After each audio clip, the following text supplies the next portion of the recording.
Hello, everyone, and welcome back to Confessions of a Reformer. We are in our deconstruction series, and I'm bringing back a friend of mine. You've heard him before, Tim Whitaker, leader of the New Evangelicals, founder. Fearless leader. Fearless leader. No. The correct term is I'm the creator and facilitator. Oh, I don't okay. like using the word leader personally. Just gonna be honest. Even on paper, that's what it is. Creator, facilitator. Great. Founder, creator, and facilitator. Yep. Of the New Evangelicals. Nice. Love it. So listen, I wanted to pull Tim in on this conversation for obvious reasons. Deconstruction is a big thing that's been going on for a long time, but especially in the last few years has ramped up quite a bit. I think there are some social and political things that have taken place that have absolutely impacted the amount of deconstruction that's actively going on, right? Yeah. So I wanted to pull the creator and facilitator of the New Evangelicals into this conversation to get to hear. Thank you. Quick learner, to want to hear from him on his perspective and process and convictions in that space. Obviously, deconstruction is such a broad, wide subject. So we're just going to tackle what we can and what feels relevant in this conversation, but buckle up. We're going to get into it. Tim, welcome back. Thank you. I love talking to you. Is always a pleasure. So thanks for having me. Well, I think because, two things. Number one, I like talking to you as a human, but number two, any chance to talk on the other end of the podcast, I'm like, I'm in. You want me to talk? No problem. I have a lot of thoughts. So thank you. It means love it. And I'm happy to provide as much space as I'm able for you to just unload. Tim. Yeah, you know me. I'm not trying to chime in here and give my opinion. I want you just to unload. So this is a great synergy here. You hold space for me, Mike. I appreciate that. Totally. So Tim, firstly, I want to, again, in case someone's new to you and this subject, which would be shocking because, but to get us started, when I say the word deconstruction, what does that mean to you? Just in whatever feels relevant in this space, what do you mean when you talk about deconstruction under that umbrella? Yeah, I call it renegotiating your faith. Nice. There you go. Done. Period. Okay, great. Yep. Great. So for some background, Tim, to kick us off further into this, what are some things that you had to deconstruct initially that kind of led you into greater deconstruction work? Yeah, it's interesting we're talking about this now because I've been reflecting on like my past maybe 2 years. I started New Evangelicals in December of 2021. Wait, 2020. Sorry. Oh, I was like, whoa. Right, yeah. Wait, nice. What year is it? No, hold on. Wait. It's 2023 right now. Was it 2020 I started it? Yeah, 2020. Okay, so we're going into it'll be 3 years this December in 2023. When I started that account, I was still in my evangelical church. I was still pretty conservative. I just had a lot of questions. I couldn't reconcile like the COVID response by evangelicals or Trump still. And then I kind of found the world of what we call deconstruction. So I don't know if I would, and then of course, as you're learning about new terms, you're kind of using those terms to think about your past and maybe what you would call deconstruction. And I think it's important for the audience to understand that deconstruction is an explosion. So certainly I'm not claiming to have the corner or understanding or even response and journey that someone who deconstructs has. People go in all different directions. Many leave the Christian tradition completely. Many stay in the house and leave the basement. And I'm one of those people. I think that I started, if we're going to use the term deconstructing and how I define it, renegotiating your faith, I started probably a long time ago in small ways, with things like this Trump thing. How can the people who taught me about sexual purity be mad at me for not voting for the guy on the cover of Playboy magazine? Like, I don't understand that, right? And then that brings up a bigger question. Well, what are sexual ethics then? Are they really as objective as I was told they were? And also, why do I have so many gay friends who are nicer than my friends at church? What does that mean? So I think in a lot of ways, I started deconstructing that kind of perspective, maybe like my mid-20s. But eventually, I got to a point in my life where I went through a pretty heavy duty, mental health crisis for maybe about 2 years. Just like a lot of panic and a lot of anxiety, and it was like a light switch. I didn't know what happened to me. It was like one day, oh my God, what's happening? I'm freaking out. And that's when I realized, like, okay, this is anxiety. This might be depression. This might be, panic, etc. And it was there where I had to wrestle with big questions. I grew up Calvinist, and for those of you who don't know, Calvinism says essentially that you are totally depraved and wicked before God, and God has predestined some people essentially to be saved and has condemned the rest for destruction. Mm. And I thought to myself, like, is that how it works? Is this how God works, where I'm somehow redeemed because I'm a Christian and my brother who refuses to get saved is just predestined to burn in hell forever? And what about hell? Is hell really a place where people who don't pray the prayer and become a true believer just burn forever? Like, for after a trillion years, you haven't even started yet, forever? Like that's kind of thought, right? Mm. And I had to. It's not that I didn't have answers then. I just found the answers that I got from my evangelical tradition lacking. They were not sufficient answers. They didn't make a lot of sense. Mm. So I started kind of deconstructing a lot of those terms, maybe in like my later 20s. And then, of course, when I started New Evangelicals, I renegotiated a lot of things in my faith regarding how I view the Bible. What is the Bible? What does salvation mean? What does it mean to be a Christian, etc.? So there's a lot there, but that's kind of the big picture overview. Yeah, nice. Love it. Thank you. Great. Yes. So, in the vein of like the deconstruction journey and the reasons people go on them, obviously there are lots of different reasons. My main reason for deconstructing, like in the biggest way that I have in my journey, was obviously me coming out. So we all have different reasons or catalysts for why we go on the journey and in what direction Yeah. we go and the depths and whatever. But I'm curious for you in a broad picture. How would you answer this question?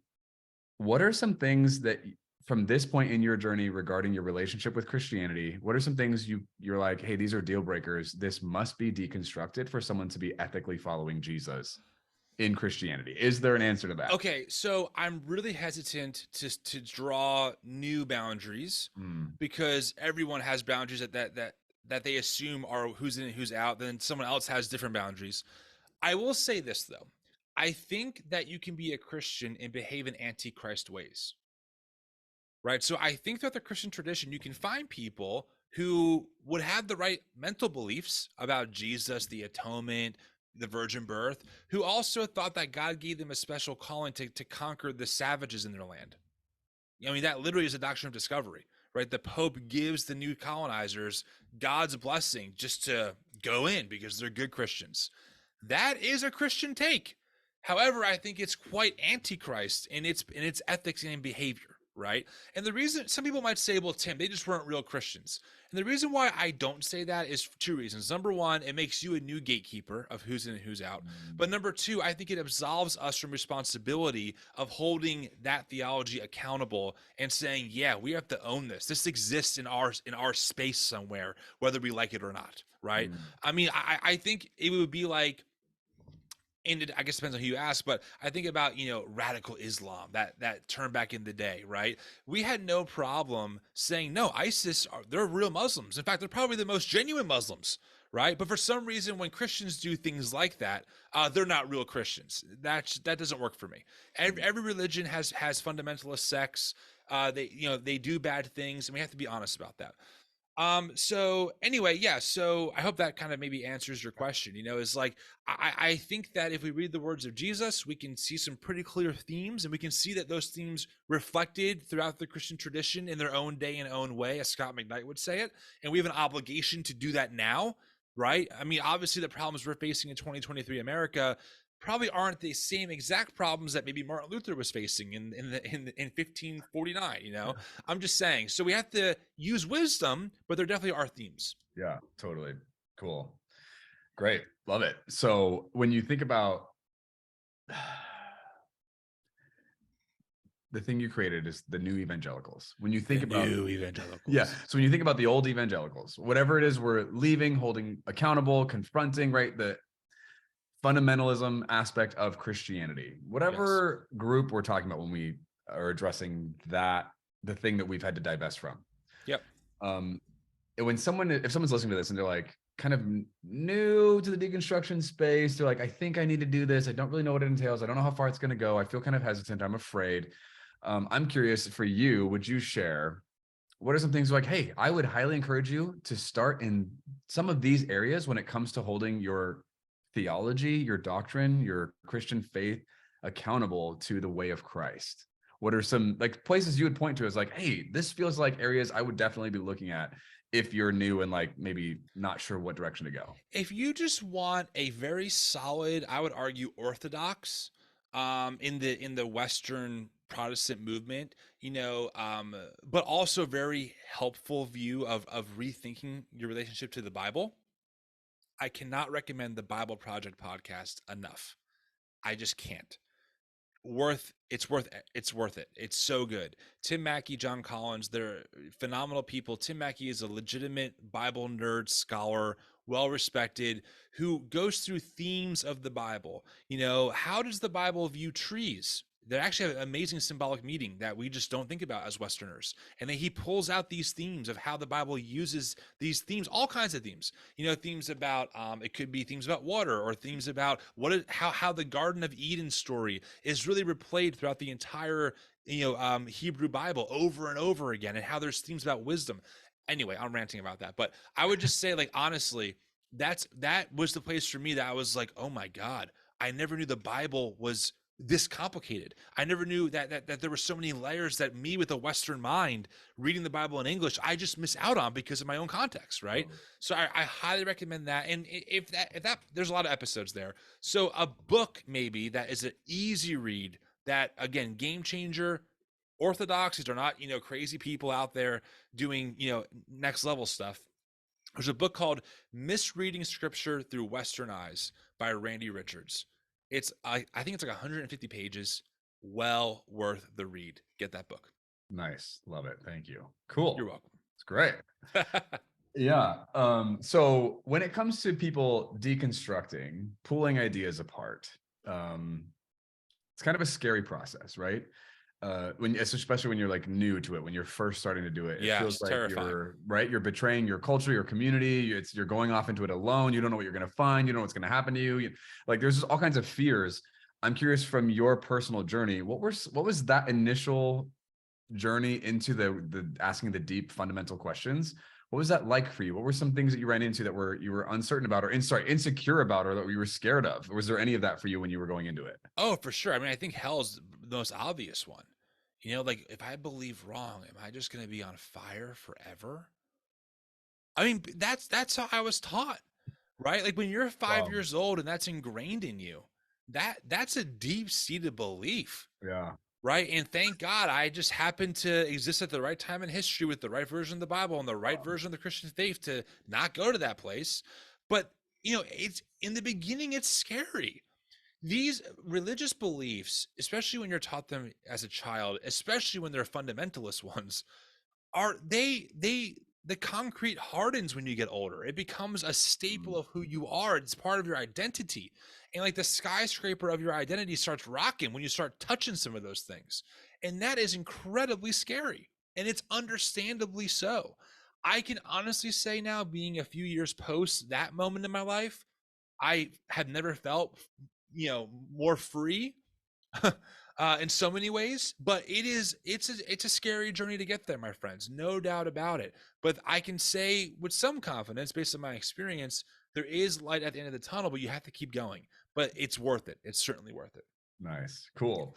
Okay. So maybe a little bit more, this feels maybe a little playful. I don't know if you're going to experience it that way, but a question that's coming up for you in the deconstruction journey and process is, if you're, whatever you're willing to share, and I understand some of this, it might still be under review, or, you don't want to talk about in this space. So whatever you're willing to share, what are some things in your beliefs that have changed from the way you were raised to believe? Oh, I mean, it's so many. Let's say that, I definitely hold my new beliefs religiously, especially, a little more, a little looser than I would hold old ones. So, this is a snapshot at this moment in the recording, right? And in my life, definitely hell. I mean, I don't hold to eternal conscious torment as being the what hell is or isn't. The view of biblical inerrancy, that the Bible we have is just God's absolute word beamed down to us, and that we just have to read it and we're good. That's out the window. Sexuality, obviously, I'm fully affirming at this point in my life, and intend on keeping it that way. So I think those are three big ones right away that are just totally night and day from how I used to see it or who I used to be. That I don't want to go back to that. These beliefs might evolve, for sure. The omnipresence of God, how I view that, might evolve, but definitely has shifted, I think, over the course of the past few years. So for example, this omnipresence of God shifting, when someone's listening to you, like, what does that entail? How is that shifted? Well, I'm. This is not a new belief that I'm like, okay, I'm going to advocate for this, but I am. I'm maybe not omnipresent. Maybe isn't the best term, but I'm thinking about this idea thanks to Trip Fuller, who's a friend of mine. He's a process theologian, and one of the beliefs that I grew up believing is that God is sovereign, meaning whatever happens, God willed it. It's all good, right? Including like terrible things, like, hey, if you were sexually assaulted, don't worry, it was in God's will. He's going to use it for His glory. And listen, if that belief works for people to manage trauma, that's fine. I'm not here to blow it up. For my mom, that idea that God's in control helps her sleep better at night about certain things in her life. I respect it. Okay. I'm not here to say, how dare you? But I never found that comforting. I found that actually the opposite. I was like, wait, if an all-powerful God decreed that person's sexual assault, what are we doing here? What kind of God are we a part of? Now, what I'm going to say is, again, I'm still exploring this room. I'm certainly not telling you to believe this, but there is a view that essentially God is unfolding with us in real time. So God doesn't essentially know the future, but God has the flashlight and is kind of first in navigating things for us. Mm. So the idea would be is that, and this might offend some people, is that maybe God's not all powerful.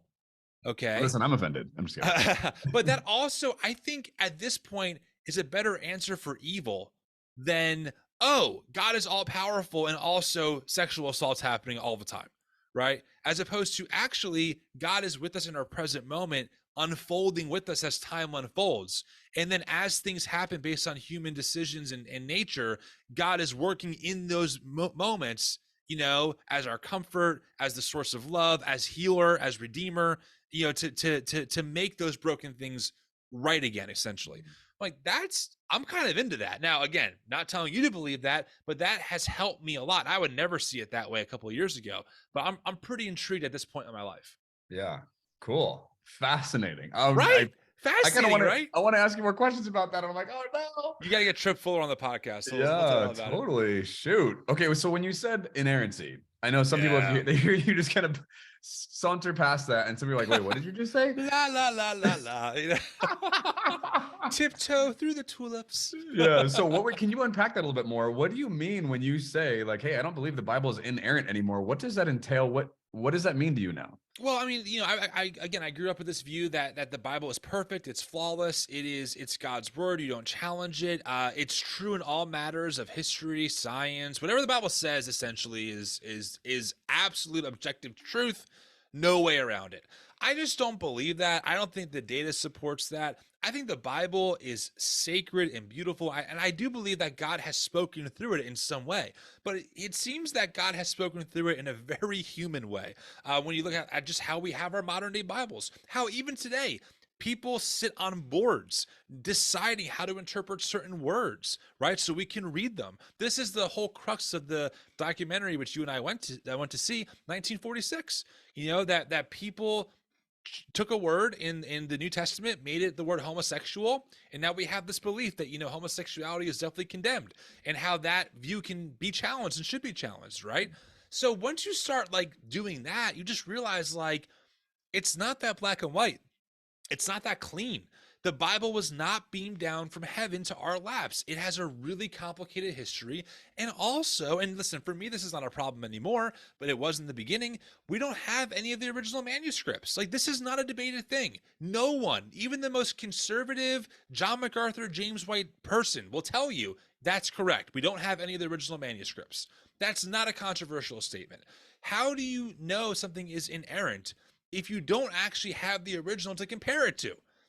And I think, this is Bart Ehrman's point. He's a critical scholar. I think it's a valid point. However, what I would say to that, just so you know, to give your people some hope here, is that Daniel Wallace, who would agree with him, would say that's true, but we have tons of copies. The New Testament is the most well-sourced document from antiquity, so we can be pretty confident that we have something pretty accurate. And I can go with that. I'm fine saying I have enough faith to believe that what we have is somewhere in the vicinity, at least, to what the original audience had. I'm fine with that. But I can also acknowledge that we don't, or that we can't be 100% certain, and that's okay.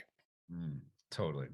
Okay, I've got another question for you, Tim, but I just want to just respond real quick and just say this is so random and whatever, but I really enjoy you as a person. I just really appreciate the energy and the focus and the enthusiasm and passion that you bring to the things you care about and you talking about them. I love that you want to talk and that you go through the work of like creating spaces and like things you create to share with us, to give your voice like a place. It's so enjoyable. It's not just like helpful and informative and doing advocacy work. It's also enjoyable. Like as I'm listening to you right now, I'm like, I just enjoy you as a person. So I just want to throw it in there. Like, thanks for doing this. I love it. It's great. Thank you, my friend. It means a lot, honestly. It does. Thank you so much. What I find to be fascinating about this process is there's also this whole aspect of faith that is playing out in the process and is directly affected by what you find, what you learn as you critically think through things and come to new conclusions or stop holding certain things at the weight you used to. Your faith starts to be impacted by that on some level too. I would love to ask you a two-part question. One, how do you define faith in this context? And how has whatever faith means to you in this been impacted by your deconstruction? Matthew Bates has a book. What's it called? I'm gonna look it up real quick. It was very helpful for me. Michael Bates. You're like a human encyclopedia for like some of these areas. It's hilarious. Hold on. I'm gonna pull. Well, a lot of what I'm saying is not my stuff. I'm just reading other people. It is called "Salvation by Allegiance Alone: Rethinking Faith, Works, and something else. I can't read the rest of this. But anyway, the point is that his art. Rethinking Faith, Works, in the Gospel of Jesus the King. Not to be confused with Christian nationalist language. Yes. And the point that he makes in the book is that the word faith is better translated allegiance, especially when you sit it in its context. Again, the book, by the way, Misreading Scripture Through Western Eyes, was into this, how in Paul's culture, in that moment, right, he's really pulling from an actual cultural norm of needing to have someone that you give allegiance to, and they give you the gift of either their business or their protection. That's kind of this thing that he's riffing off of here. Mm-hmm. And so when I read that, I was like, oh my God, that makes so much more sense than I just pray this prayer so I don't go to hell. But instead, it's, do we have allegiance? And also, when you give someone allegiance, something is owed of you. It's not necessarily free in the way that we think about it. Sure, right. That person might give you protection or might give you a better way of whatever it is, like in this relationship, right, that we're talking about. But there's still an expectation that, hey, if I give you this gift, this money to start your bakery, like in Paul's culture, whatever it is, right, you owe me your loyalty, your allegiance.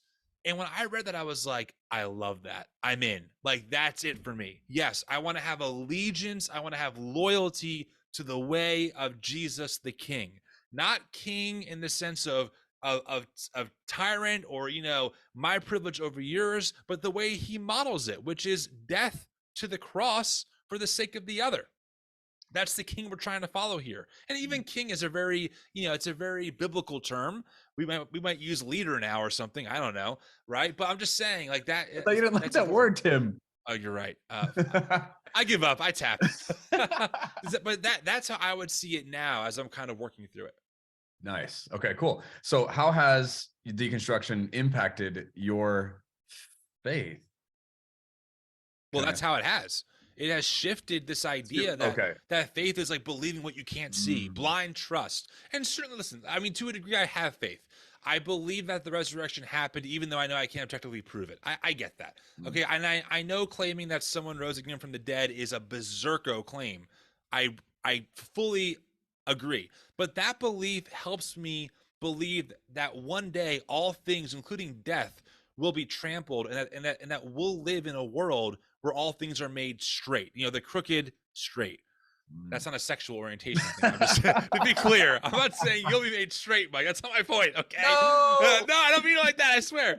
But like the idea of like, the biblical language is crookedness. I mean, that's how the language works, right? And it's this hope that one day the cosmic God will make all these crooked, jagged edges of the chaos of the world straight and have it ordered the way that God designed things to be ordered, as far as how human relationships work, our relationship to the planet, to God, to each other, etc. So that deconstruction introduced me, or it gave me the ability to seriously ask that question and not be afraid of maybe a different answer other than the one that my evangelical tradition gave me, which is, here's the true gospel. You're a wretched, filthy, evil, rotten sinner.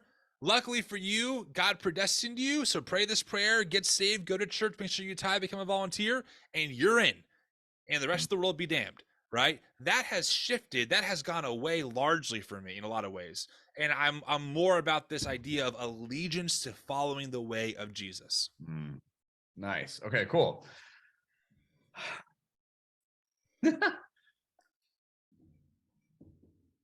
Your deconstruction journey has a specific bent. You were the drummer, right, on your worship team, and then you started doing the New Evangelicals, and then there was like a clash and whatever.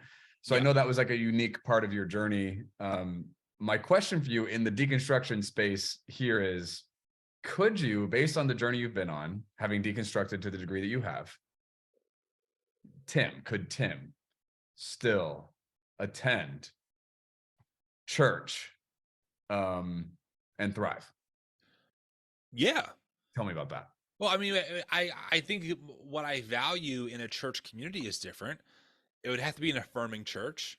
It would have to be a church that is willing to hold space for people who believe things differently. It would have to be a church that's willing to actually think critically about their faith, that is socially actively involved in their local community context. There's definitely room. I think that, ultimately all church is the gathering of believers, right? And whether it's 3, 4, 5, 1,000, it's the people coming together to become the ecclesia, the gathering place. And so I think that there's plenty of places. In fact, I think it's vital that people have a little community somewhere. It doesn't have to look like a modern evangelical worship service where you tithe and someone sings a song and someone gives a 45-minute speech, because that's what you do as a Christian. And the drummers are suspended from cables and flying all over the. Listen, real talk. I mean, that is kind of a dream. I'm not gonna say. I'm not gonna lie. If someone asked me even now, if that mega church was like, dude, we'll give you $500. You want a drum be suspended from the ceiling? I'd be like, ooh, Satan, you are tempting me, But I'm just saying, like, as far as being in an evangelical space, like that mega church vibe, could I do it? I mean, maybe if those things were met, but it had to be a very specific, way of thinking about that world. But ultimately, most likely not. I don't think I could for a lot of reasons. I miss playing in those spaces. Luckily, I play now in a great band every weekend, so I make money doing that now, which is a great break from this work. But ultimately, I absolutely could be part of a church. It has to look not like how I thought it would look a couple of years ago. Right, totally. Is there anything you've lost because of your deconstruction that you've not been able to find again? Well, I've lost like tons of friends. Does that count? Yeah. I mean, I lost my entire church community minus 4 people who truly have been amazing friends to us. Like we just saw them this past New Year's. Like, they're great humans. We get along great. But yeah, I mean, it cost me my 6 years of faithfully volunteering at a church, helping to build up like their worship team and all that stuff. That was gone in a few weeks. So I think there's that. I think also the sense of supremacy is gone. I can't get that back. That, I have a special view of God in the Bible. I'm living countercultural the way God wants me to compared to everyone else, right? There's that sense of like, ooh, I really have this secret knowledge almost that no one else has. That's gone. That's out the window. I don't really want it back, but it was comforting. Right. I'm like, yeah, you kind of miss having that kind of certainty running around. Exactly. Right. Yeah. Totally. I definitely know I'm going to heaven and not hell. I definitely know what the Bible says about this topic, but it's also quite humbling. And once you get a good taste of that humility, you realize how much you were kind of an asshole, right? Even if it was unintentional. Like I was not someone, well, I should rephrase that. I didn't perceive myself as someone, okay, who was like a Bible thumper or who was like super arrogant. But some people might see it differently. Right. I got into a lot of Facebook comment wars because of my certainty. Totally. So I think that's another one too. Yeah, cool. This is a weird question. It's not necessarily related to deconstruction, but it's related to your life. That obviously is a big part of that. How much coffee I drink? No. Well, I guess I'm like, if we were to ask, you're 34 now? 34? If we were to ask like 28-year-old Tim. Yeah. 6 years ago. Yep. If we just gave him a snapshot of a week in your life, like the last 7 days of your life, Yep. how would he feel? Would he be like stoked out of his mind? Would he be so embarrassed? Would he be shocked? Would he be concerned for his soul? Would he be like, wow, it's better than I thought it would be? How would he judge your life now, 6 years ago? How about I read you what I wrote in a upcoming book I got published in for a chapter? I'll read you just the paragraph. Okay. When I was asked to write an essay for this book, it was hard to determine a starting place to share why I love Jesus but not the white one. Truthfully, if I saw myself picking this title 10 years ago, I would be confused and shocked, wondering if somewhere in the future I would end up losing my faith and following a false gospel full of sin and wickedness. There you go. Wow. Nice. Okay, great. You had that I just somewhere. happen to have it on my computer. I'm like, this fits it perfectly. So I mean that's probably what I would think is like, oh my God, like you've got apostate, like you're believing a false gospel, you've succumbed to the world. That's how I would see myself. Do you think you now talking to you, I guess we're going 10 years ago, so 24-year-old Tim, would you be able to make headway or like reason with 24-year-old Tim?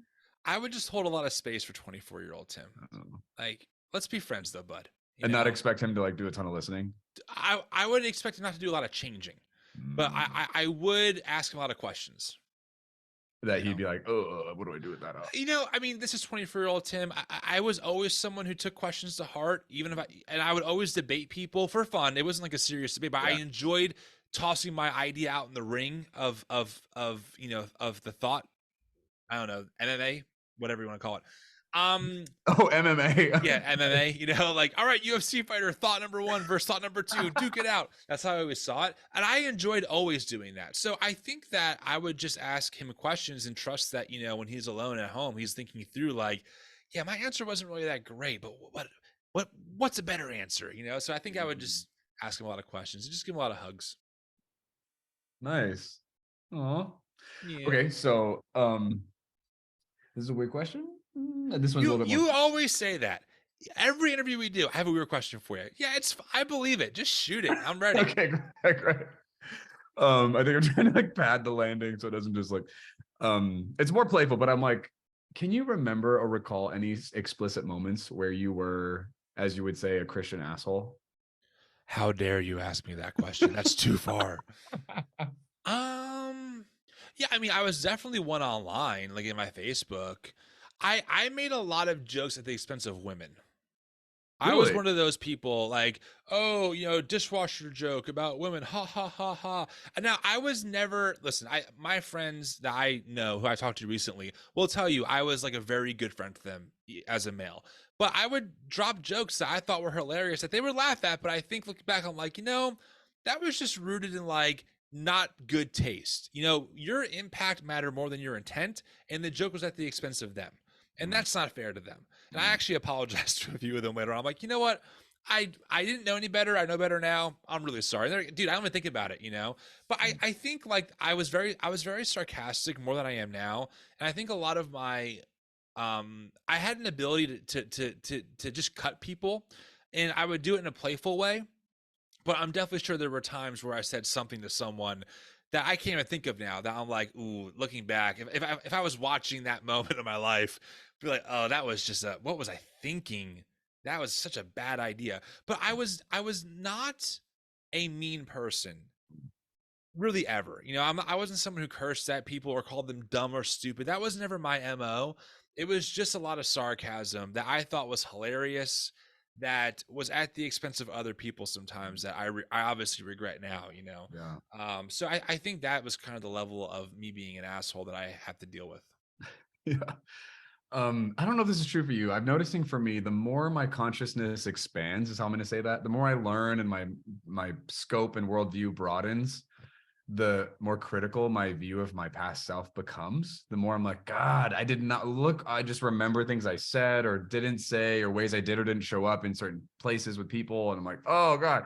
And I just feel kind of like critical of past Mike, even though I think sometimes my perspective might be harsher than is even accurate. Yeah. I'm wondering, do you have a similar experience to that? Is it different for you when you look back on older Tim in light of what you know now and are able to do better with now? It's weird, because I'm very self-critical like in my present life, right? I'm Oh, always looking at my videos like, oh my God, Tim, this video could have done better because you were too long here and you mumble too much and you talk too fast and your podcast was too, like, I'm very much that way. When I look at myself in the past, I think that I see myself as someone who was really always on this journey with the best he knew how, given what he knew at the time. So I actually have quite a bit of like grace for myself back then, because I know for as much as I can know factually that I was not going around trying to hurt people or even saying things. I could never proselytize. I was a horrible witnesser, so to speak. I could never go to the street corner and preach. I felt so awkward. My friends who weren't saved, quote unquote, I never proselytized them. I couldn't do it. I was just, and I always felt guilty. Oh, I guess I'm not bold enough to tell my friend, like, hey, become a Christian, you know? you don't love them enough to spare them from hell. Exactly. That's how I felt. I felt that guilty about it. But I was never that kind of militant person. I always had this streak of like, how do we follow Jesus as best as possible? How do we do church as best as possible? How do we rethink what it means to be a Christian? That's been a long streak in my life since I was 18 or more. Now that hasn't always been expressed in healthy ways. I think there was some arrogance there, some pride there for sure. I mean, of course, you're 19, you're 20, you're trying to navigate things. But I think overall, like, I'm pretty happy with who I was given the theology and spaces that I had. Nice. Cool. You said you lost a lot of friends. Yeah, like 2 years ago. Yeah. And 4 of them stuck with you. Yeah. And I stuck with them. Yeah, nice. I'm wondering about a third group. Has there been anybody that you lost and somehow in the time period between when you left church and now who came back to you, so to speak, or like changed their mind at some point and decided to reconnect? Or has it mostly been just a hard and fast like cut? Mostly been a hard and fast cut. I mean, what happened to me only happened, it will be 2 years ago this April. So it's not like it's like super old. I have met some people in my past when I was a kid, fundamentalist upbringing life, who have deconstructed and found my account. And so that's been pretty cool. But they were never like mean to me. They were just people that were adults at the time. They were older than me, or they were like my youth group leader, something like that. So that's been pretty cool to talk to some of them. I'm like, oh my God, so and so. It's been like 20 years, and you found my work, and now like you're deconstructing. Let's talk, right? But as far as like the worship leaders that I was friends with, that whole most recent, worship culture in my own life, most of them, I don't know if they're rethinking anything, because they don't really talk to me, and vice versa. I don't talk to them. Right. I just told myself, like, if I'm the one getting kicked out here and I'm not worth being talked to, I'm not going to waste my time groveling for their friendship, So I just kind of made that a personal rule in my life to save myself from any more hurt, frankly. Right. Totally. Yeah. Tim, it seems like the work you do is probably taxing. Obviously, like advocacy, holding space, confronting, all the things. Do you get a ton of backlash in your work, or do you mostly speak to people who are already basically on board and just want to learn more from what you're presenting? I mean, I get some backlash, but as a white man in these spaces, I get very little compared to women and minorities, for sure. I'll never forget talking to one of my friends who's in this space as like a content creator. We were talking on Zoom, and she just dropped this line, joking, but also serious. Like, when you get those death threats, right? I'm like, yeah, death threats. I was like, wait, you get death threats? She's like, oh yeah, like pretty, every now and then I'll get a death threat, or someone will call me a bitch. I'm like, what? I've never gotten anything even close to that. I've gotten a few things here or there. Listen, we have our account on Instagram is larger. It's not massive, but it's big. So certainly we get a lot of DMs, and some are negative, but overwhelmingly, positive or great work or keep going. I get very little hate. I get some on Twitter. Someone called us the Satan Evangelicals.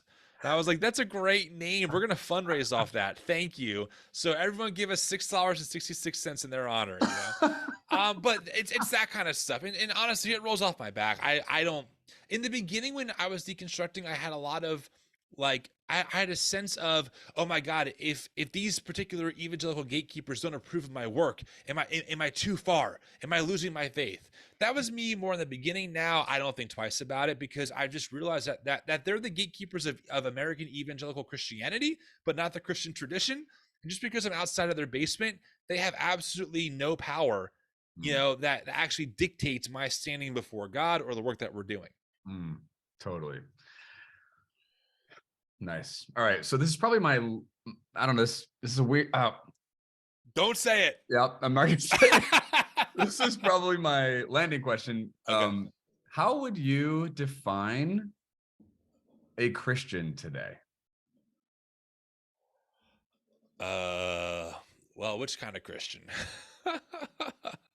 Well, when you say like, so someone who's, yeah, that's a good question. I don't know how to answer that. Like when you're talking about the people who are gatekeeping evangelical Christianity, right? Or whatever, like that's a branch or version of Christianity. How would you define what does someone bare bones need to align with, adhere to, believe, follow in order to consider themselves a Christian? Let me tell you why I don't know. And some of you might go, that's ridiculous. Hear me out.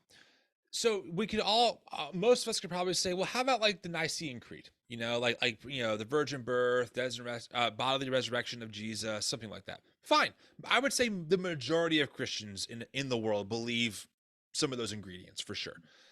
But then you have someone like, John Shelby Spong, an Episcopalian priest who was like, throw that all away. We got to rethink this whole Christian thing, And I'm like, okay, like this guy's still in the Christian tradition, maybe more on the fringe, but he's in there somehow, even though he's like virgin birth, we don't need it.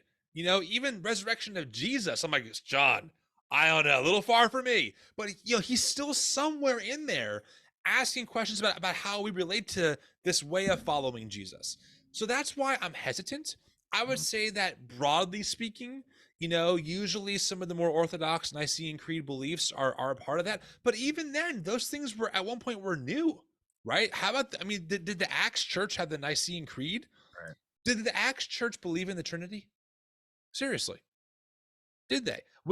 Now, some might say, well, yes, they just call it something different. That's fine. But we can track how the Trinity became a core belief of God 3 in 1.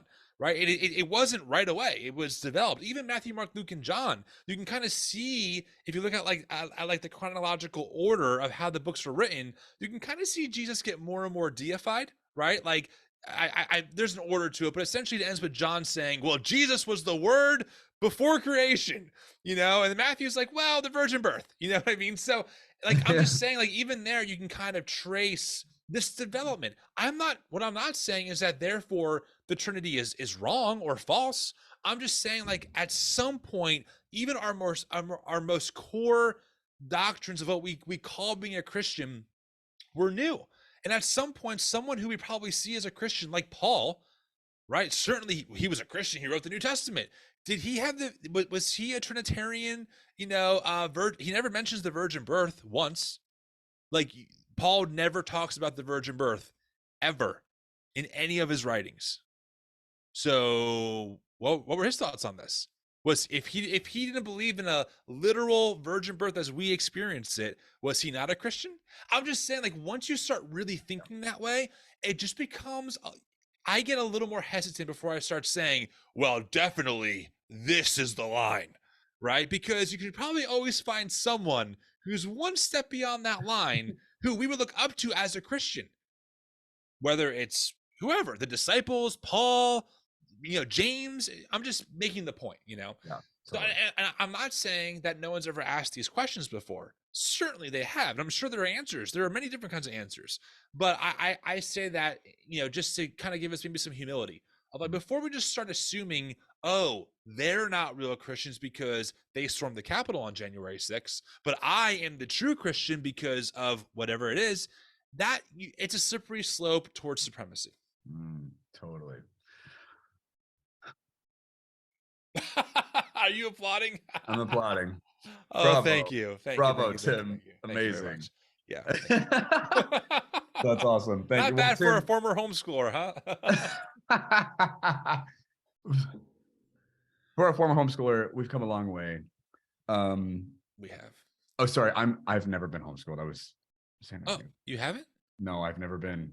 Oh, both my sisters were, but yeah, I never. Oh, I so was cool. I was too social. I was like, I don't want to go to school at home. I want to go to school. I had to sit my mom down in 10th grade and say, I need to go to school. I would dream about going to public school. I swear to God, I would have dreams about going to school and talking to children. That's how, as if you can't tell, I'm social since I was a kid. So I understand. Yeah, I can't imagine you being stuck at home all day, every day. My poor mother. Wow, totally.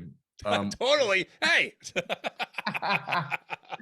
I mostly feel like poor Tim, like just, where's all that energy going to go? Yeah. Trampoline. Tim, I just, again, and you know that I think this, but I so appreciate your voice and your work, your heart, your persistent humility in the midst of the things you're willing to negotiate and learn and do better with.